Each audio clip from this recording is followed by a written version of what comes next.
골로새서 3장 15절에서 17절까지 봅니다.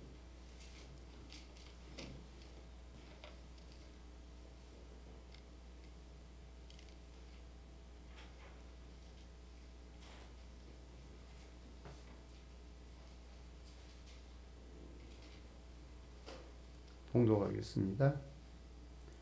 그리스도의 평강이 너희 마음을 주장하게 하라.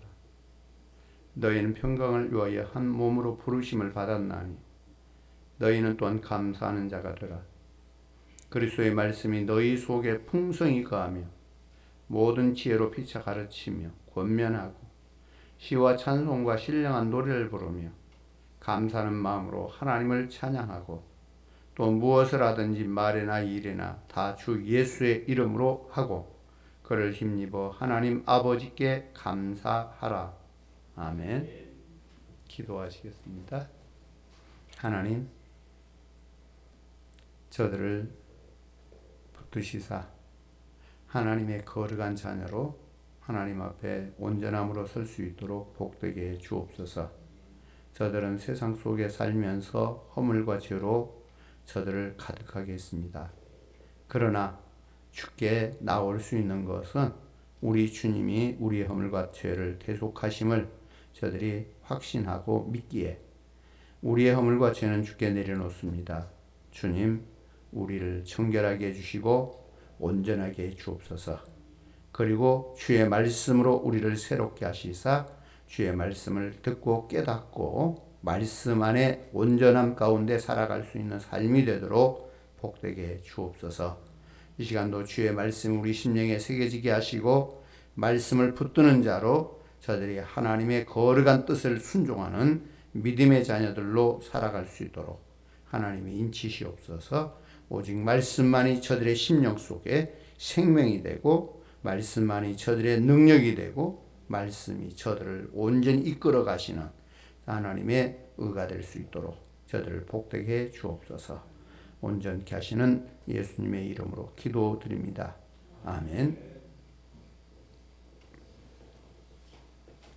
우리가 15절 말씀을 보면은 그리스도의 평강이 너희 마음을 주장하게 하라. 너희는 평강을 위하여 한 몸으로 부르심을 받았나니 너희는 또한 감사하는 자가 되라. 여기에 보면 평강이 있고요, 감사가 있어요. 참 사람이 평안하게 산다라고 하는 것이 얼마나 큰 은혜인지 깨닫게 되면은 감사할 수밖에 없지 않겠습니까? 자, 그런데 평안이 큰 은혜임을 우리는 별로 깨닫지 못해요. 그러다 보니까 감사 역시도 그냥 지나가 버리는 이런 모습이에요. 자, 사람이 언제 은혜를 깨닫게 되느냐 하면은 평안할 때는 은혜인 줄 모르고 살아요. 그러나 어려움을 만나게 되고 그 어려움 가운데 회복하게 되었을 때 하나님의 은혜가 우리에게 평강을 주셨다. 이제 그때서야 감사하게 됩니다. 자, 우리 모두는 엄청난 축복 속에 살아가고 있고요. 감사하지 못하는 것은 하나님의 축복을 깨닫지 못하기 때문이라고 하는 것을 우리는 아셔야 됩니다. 그러니까 우리가 삶이 평안한 것, 또 우리가 많은 은혜를 입고 살아가면서도 깨닫지 못해요. 그저 그러니 그냥 내게 있는 것이니 이런 정도 생각하고 그렇게 살다 보니까 감사를 우리가 알지 못하고 살아가는 것을 우리가 알 수 있습니다. 자, 하나님의 축복을 깨닫기만 하면 어떤 일에서든지 조그마한 것도 감사할 수밖에 없어요. 하나님의 은혜라고 하는 것을 알게 되면 적은 것에도 감사할 수 있는 거예요. 참 우리가 한번 감사를 한번 새겨봅시다. 밤에 잠 잘 자는 거 감사한 일인가요? 보통 사람 몰라요. 갱년기를 지나면서 잠 안 자고 못 자본 사람이 그 감사를 크게 느끼고 감사하다고 말할 수 있어요.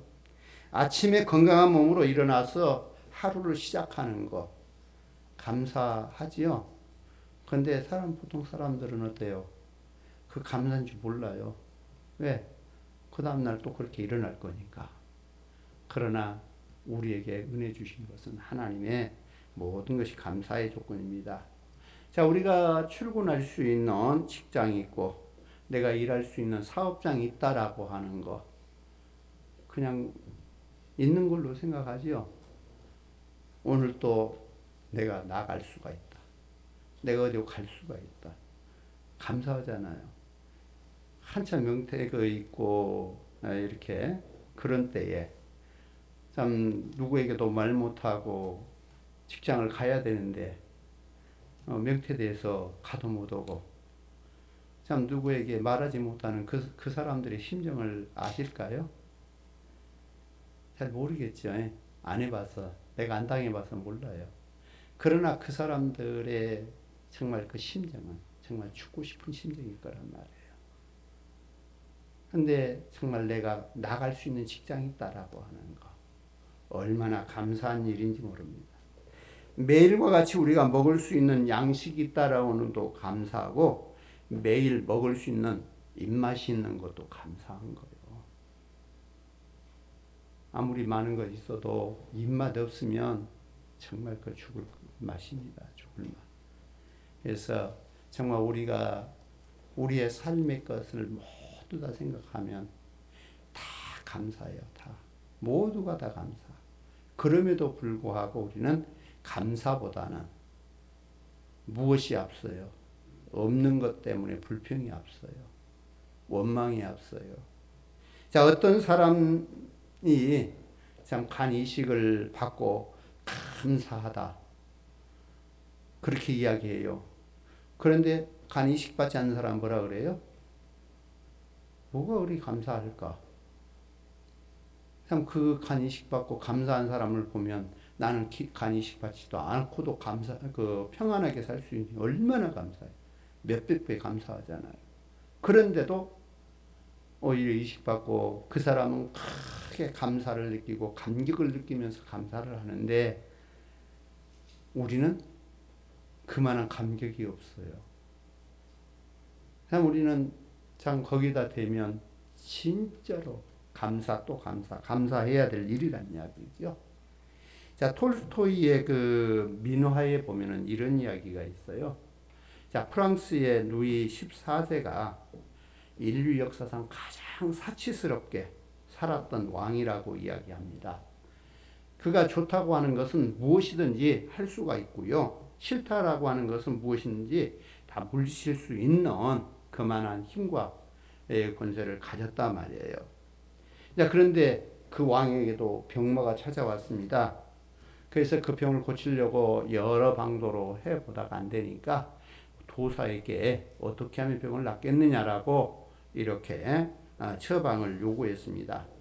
그랬더니 그 도사가 어떤 처방을 내리냐면 세상에서 가장 행복한 사람, 그 사람을 만나서 그 사람의 속옷을 가져다가 입으면 행복합니다.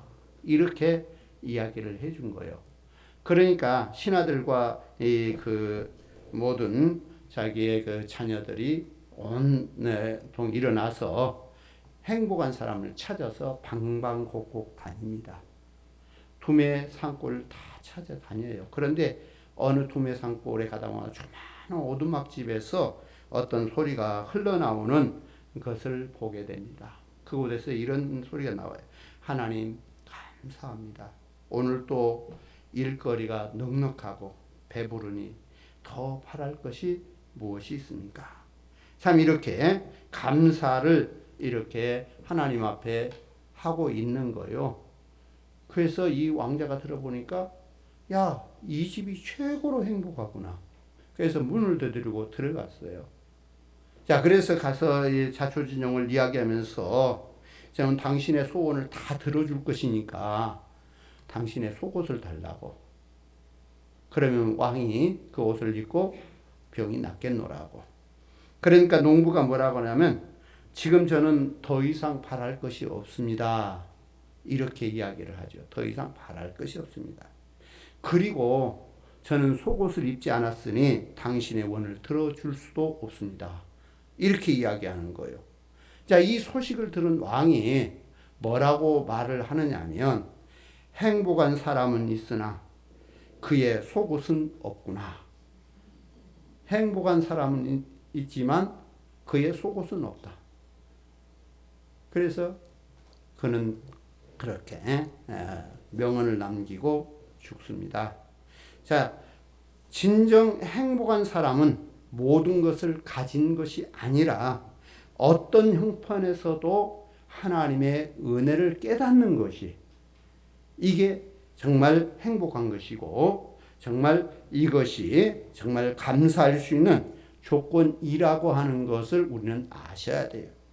속옷조차 입을 수 없는 형편에서도 가장 행복한 삶을, 가장 감사하는 삶을 살아갈 수가 있었던 것을 우리가 볼 수 있습니다. 자, 우리가 골로새서를 보면은 사도 바울이 감옥에 갇혀 있으면서 이 골로새서를 기록을 한 거예요. 자, 오늘 본문의 말씀을 보면 하나님의 택함을 받고 거룩하고 사랑을 받은 자가 된 성도들이 어떻게 생활해야 될 것인가를 말씀하고 있는 부분인 것을 보게 되는데요. 오늘 말씀에서 특별히 강조하고 있는 것은 감사라고 하는 말씀을 강조를 하고 있어요. 자, 15절에서도 뒷부분에 보면은 너희는 또한 감사하는 자가 되라 말씀하고 있고요. 16절에서도 감사하는 마음으로 하나님을 찬양하라 말씀하고 있고요. 17절에서도 그를 힘입어 하나님 아버지께 감사하라. 자, 이렇게 말씀을 하고 있는 이 사실을 볼 수가 있습니다. 우리가 사도 바울을 우리가 보면은요, 참 그 신앙이 훌륭해요. 지금 그 삶 자체를 가만히 들여다보세요. 현재 지금 옥에 갇혀 있어요. 감옥에. 그러면 그가 뭐 남의 것을 도적질하고 강도질하다가 걸려서 들어갔는가요? 아니에요. 복음 전하다 갔어요. 예수님 말씀 전하다가 옥에 갇혔단 말이에요.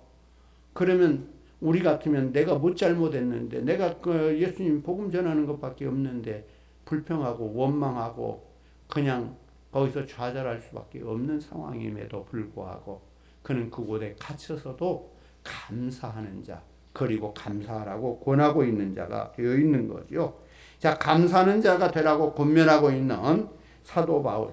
그는 지금 옥중에 갇혀 있는 상태이지만 정말 그곳에서도 감사를 권하고 있는 거예요. 참 자기 옥에 갇혀 있는 그 자신, 그 하나만도 고통스럽고 힘들 건데 참 감사라고 말하는 것은 자기는 감사하지 않고 남에게만 감사해야 됩니다. 이렇게 말할 수 있겠어요? 자신이 먼저 감사를 알고 감사할 때 다른 사람에게 감사하라고 말할 수가 있지 않겠느냐는 이야기예요. 이 바울 사도는 이 옥에 있으면서도 감사라고 권할 수 있을 만큼 정말 그는 모든 것을 하나님의 은혜로 여기고 감사했다라고 하는 것을 알 수 있습니다. 자, 오늘 우리가 맥주 감사 주일로 지키면서 하나님의 은혜와 축복을 우리가 깨닫기를 바랍니다. 우리가 이 감사절을 지키면서 전반기 1년 12달을 놓고 전반기 하나님께서 우리와 함께 하셨음을 우리에게 기억하게 하는 겁니다. 하나님이 내게 모든 것을 주셨음을 기억하게 하는 겁니다. 그러기에 우리는 감사함으로 이 절기를 지키게 되는 거예요. 자, 수많은 축복 속에 살면서도 감사를 잃어버리고 있다고 한다면 오늘 우리는 다시 한번 하나님의 은혜를 깨닫는 감사가 있기를 바랍니다. 하나님의 은혜라고 하는 것. 참 나의 삶의 모든 부분들을 다 한번 따져보세요. 하나님의 은혜가 아닌 것이 없습니다. 그러기에 우리는 모든 걸 들어서 하나님의 은혜임을 알고 감사할 수 있어야 됩니다. 자, 감사하는 자가 되기 위해서는 먼저 하나님의 은혜라고 하는 것을 우리가 알고 하나님 아버지께 감사해야 돼요. 하나님의 은혜라고 하는 걸 알고 하나님 앞에 감사해야 된다. 감사의 대상이 누군가를 분명히 알아야 된다는 이야기예요. 자, 17절의 말씀에 보면은 그를 힘입어 하나님 아버지께 감사라고 말씀하고 있어요. 하나님 아버지께 감사해라. 16절에도 감사하는 마음으로 하나님을 찬양하라고 말씀하고 있어요.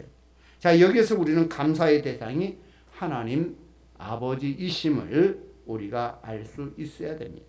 자, 우리가 감사하는 자가 되기 위해서는 감사의 대상을 바로 알아야 되는 거예요. 자, 바울 사도는 그래요. 나는 심었고 아볼로는 물을 주었으되 오직 하나님께서 자라나게 하셨도다. 이렇게 말씀합니다. 자, 우리의 수고가 있었고 도와주는 자가 있었고, 그렇지만 그것을 아름답게 열매 맺게 하시는 분은 하나님이라고 하는 사실을 우리는 아셔야 됩니다. 자, 우리의 삶이 평안하다고 한다면, 곧 우리가 건강한 생활을 할 수 있다라고 한다면, 우리가 할 수 하는 일들이 잘 되어진다라고 한다면, 자녀들의 생활이 복된다고 한다면, 이건 우리가 잘해서 그러게 될까요? 우리가 잘했을지라도 우리를 돕는 자가 또한 있었기에 그렇고, 또 하나님이 그걸 잘되게 하셨기 때문에 잘되게 된다라고 하는 것을 우리는 분명히 아셔야 됩니다. 자, 모두가 하나님의 은혜이고 하나님의 돌보시는 축복이 있었기 때문이라고 하는 사실을 아셔야 됩니다. 그러기에 우리는 하나님께 감사해야 된다라고 하는, 그러니까 내가 세상을 살면서 일어나는 모든 일들을 나는 수고한 것 같지만 결코 나를 돕는 자 또한 하나님이 함께하게 하셨고, 자, 그러면서 열매 맺게 하시는 분은 하나님이라고 하는 거예요. 여러분이 아무리 농사를 지으면서 잘 심고 잘 가꾸었을지라도 하나님께서 적당한 때에 햇빛을 주고 적당한 때에 비를 주고 적당할 때에 이러한 상황들을 주지 않으면 아무것도 우리는 맺을 수가 없어요. 인간이 할 수 있는 한계는 결코 하나님이 주신 은혜로 모든 일들이 이루어진다라고 하는 것을 우리는 아셔야 됩니다. 그래서 시편 기자는 그래요. 여호와께 감사하라. 그는 선하시며 그 인자심이 영원하미로다. 계속해서 그러한 말을 하고 있어요. 여호와께 감사해야 할 일은 선하시고 인자심을 길게 설명하고 있는 게 시편 136편의 이야기예요. 그의 선하심과 인자심이 영원하미로다.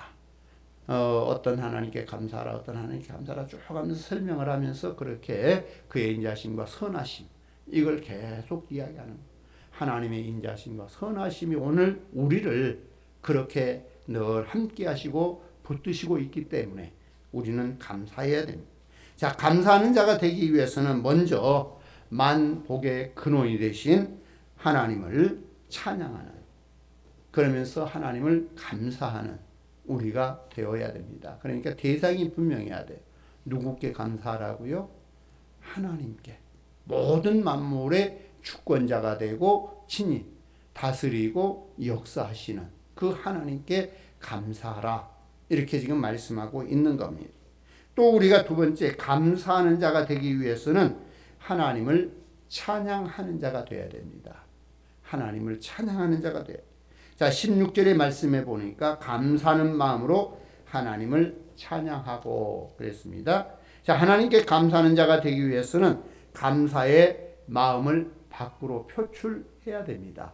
내 안에 감사하다 하고 내 마음에 품고만 있으면 안 되는 거예요. 밖으로 내놓아야 돼요. 자, 그것이 찬양이고 예배이고 헌물입니다. 우리가 찬양하는 거예요. 하나님 감사합니다고 여호와를 찬양하라 하고 찬양하는 거예요. 그리고 정말 하나님의 은혜를 감사하기에 우리가 하나님 앞에 온 마음을 다해서 예배하는 거예요. 자, 그리고 하나님을 감사하기에 우리는 헌물을 드리면서 우리가 예배하는 겁니다. 자, 겉으로 표현되기까지는 진정한 감사가 될 수 없습니다. 참 지금은 고인이 되었지만은 온누리교회를 다니셨던 하용조 목사님, 이제 그가 살아계실 때에 그 교회에 출석을 하는 한 의사의 경험담을 이렇게 소개하고 있습니다. 자, 위암 말기 환자를 이렇게 치료하면서 이 환자가 더 이상 희망이 없을 때 환자가 이 의사에게 부탁을 했대요. 자기가 죽기 전에 하영조 목사님에게 한번 기도 한번 받아봤으면 쓰겠다. 기도 한 번만 받도록 주선을 해달라 하고 부탁을 했대요. 그래서 이 의사가 그 담임 목사님에게 전화를 해가지고 참 이런 환자가 있는데 참 목사님 기도 한번 받기를 원합니다. 그래서 이제 허락을 받고 2부 예배가 마치고 그 조그마한 시간에 이렇게 기도해 주겠다고 이렇게 했다는 거예요. 자, 그래서 이제 그 평신도인데 그 의사는 화 목사님이 어떻게 기도해 줄까 궁금해지더라는 거예요. 어떻게 기도할까?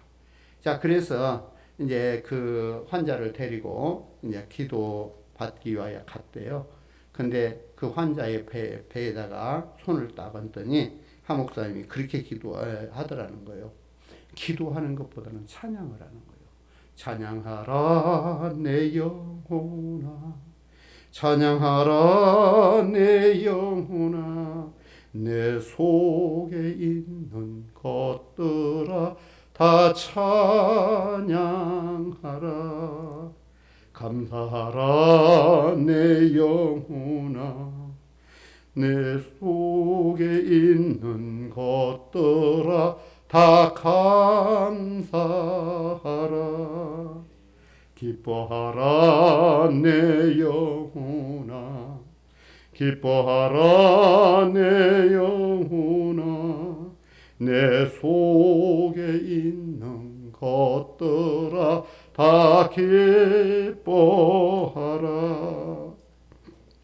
자, 그렇게 온 마음을 다해서 그 목사님이 찬양을 하고 이렇게 정말 기도를 하시더라는 겁니다. 자, 이것을 보면서 이 의사나 정말 그 환자가 은혜를 많이 받았다라고 하는 이야기를 하고 있어요. 자, 그러면서 그분이 의사가 이렇게 반문을 해요. 그 상황에서 기도해서 병을 낫는 것이 기적입니까? 아니면 하나님을 찬양하고 감사하는 것이 기적입니까? 이렇게 묻는 거예요. 우리 생각에는 병 낫는 것이 기적이다. 그렇게 하고 병이 났으면 기적이 아니겠는가 이렇게 이야기하겠죠. 병 안 났으면 기적 아니다라고 생각할지 몰라요. 그러나 그 상황 속에서 하나님을 찬양하는 것이 기적이다. 이렇게 이야기하는 거예요. 그 속에서 하나님을 찬양하는 것이 기적이다.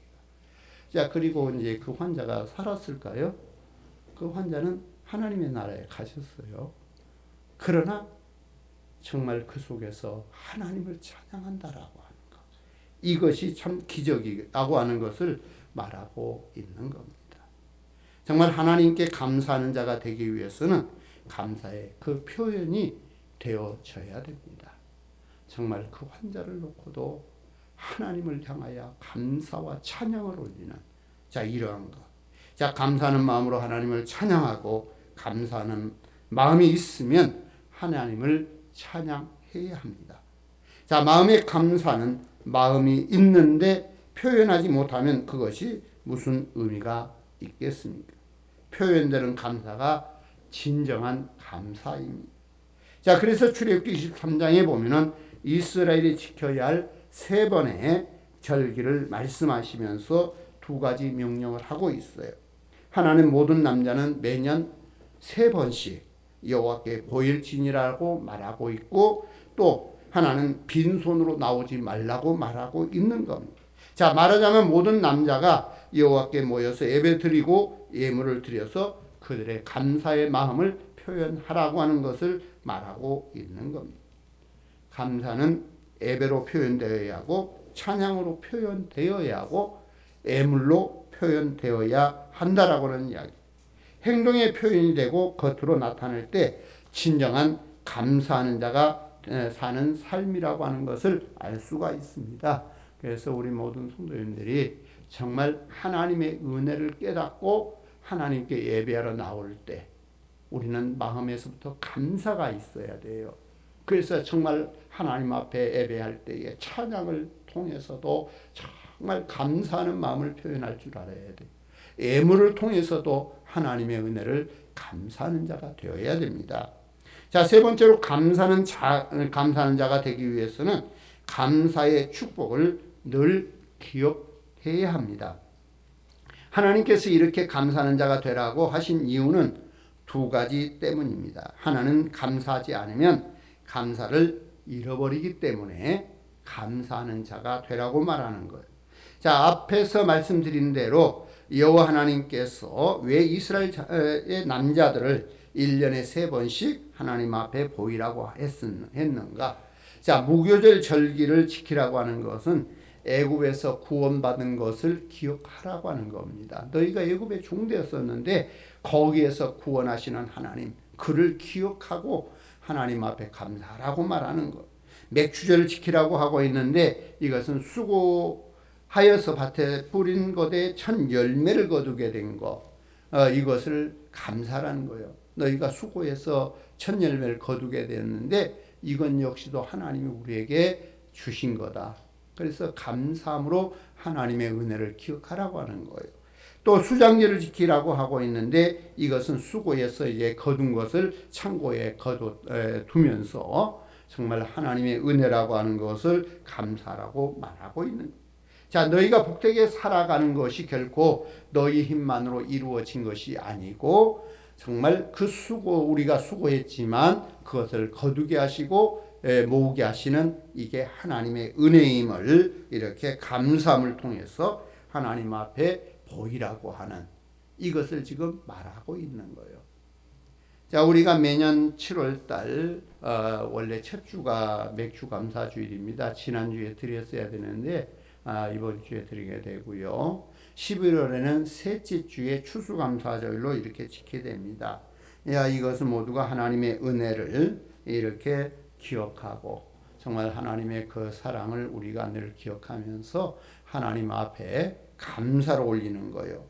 자, 이처럼 정말 우리가 늘 하나님의 은혜를 생각하면서 감사를 잃지 않는 우리가 삶을 살아야 됩니다. 언제나 감사하면서 감사를 잊지 않고 살아갈 때 감사하는 자가 될 수가 있는 거예요. 그런데 우리가 감사하지 않으면 뭐가 찾아오면 불평과 원망이 찾아와요. 그런데 감사를 하게 되면 모든 상황에서 어려움 속에서도 감사하게 돼요.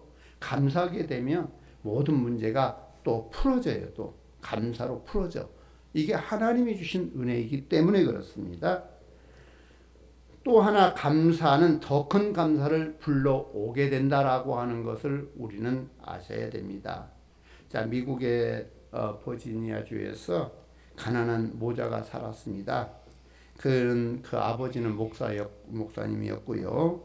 그런데 아버지가 일찍 세상을 떠나게 되니까 남은 엄마와 아들은 참 너무나 힘들게 살아가게 되는 거예요. 그래서 아들의 학비를 조달하기 위해서 엄마는 남의 집에 청소하고 세탁하고 또 재봉을 하면서 이렇게 학비를 조달해 줍니다. 자, 아들은 어머니의 눈물겨운 노고를 항상 감사하면서 열심히 공부를 했습니다. 그리고 프린스턴 대학교에서 이렇게 수석으로 졸업하게 됩니다. 그리고 졸업 연설을 하게 돼요. 그러나 어머니는 아들의 그 졸업식장에 입고 갈 옷 하나도 바로 된 것이 없었습니다. 자, 그래서 아들은 간절히 그래도 어머니에게 그 졸업식장에 오기를 이렇게 희망을 했고, 그리고 어머니는 그 졸업식장에 가서 어디 이렇게 내놓을 수 없어서 저 뒤에 쪼그리고 앉아서 이렇게 시간을 지냅니다. 자, 아들이 연설을 마치고 이런 다음과 같은 이야기를 합니다. 제가 대학을 졸업하게 된 것은 먼저 하나님의 보호하심과 인도하심의 결과이며 또 나를 가르쳐 주신 교수님들의 덕택입니다. 특별히 저 때문에 고생을 하시면서 학비를 조달해 주신 어머니의 은혜입니다. 이렇게 이야기하는 거예요. 그리고 이제 총장님으로부터 금메달을 받아가지고 그걸 어머니의 목에 걸어줍니다. 자, 어머니 감사합니다. 어머니의 은혜로 졸업하게 되었습니다. 이것은 제가 받을 것이 아니고 어머니께서 받으셔야 합니다. 자, 진정한 마음으로 감사를 표하는 아들의 모습을 보고 동석했던 청중들은 모두가 눈물을 흘렸습니다. 자, 이 젊은이는 뒤에 이제 변호사가 되고요. 모교 프리스턴 대학교의 교수가 되고 1902년에는 대학의 총장이 되었습니다. 그리고 8년 후에는 뉴저지 주지사가 되고요. 다시 2년 후에는 미국의 28대 대통령이 되는 겁니다. 그가 바로 윌슨 대통령이죠. 자, 이처럼 그는 그리고 그 후에도 노벨상까지 받는 이러한 것을 보게 됩니다. 자기의 그 어머니의 수고를 알고 감사를 아는 자, 하나님이 자기에게 그런 은혜를 주셨다라고 하는 걸 아는 감사하는 자, 이 감사를 아는 자에게 하나님께서 더하여 주시는 은혜를 주시는 거예요. 계속적인 더하심의 은혜. 오늘 우리가 살아가면서 정말 세상을 살아가면서 적은 것에 감사하고 나면 하나님은 더 큰 것을 주시고 또 감사하고 나면 더 큰 것을 주셔요. 그런데 항상 계속 올라간 것만 아니에요. 때로는 밑으로 떨어질 수도 있어요. 그러나 그 떨어짐 속에서도 감사할 때 하나님께서 회복의 은혜를 또 주시는 거예요. 그러니 우리는 감사하는 자가 되어야 됩니다. 어떤 환경, 어떤 상황에 처해 있을지라도 감사를 잃지 않기를 바랍니다.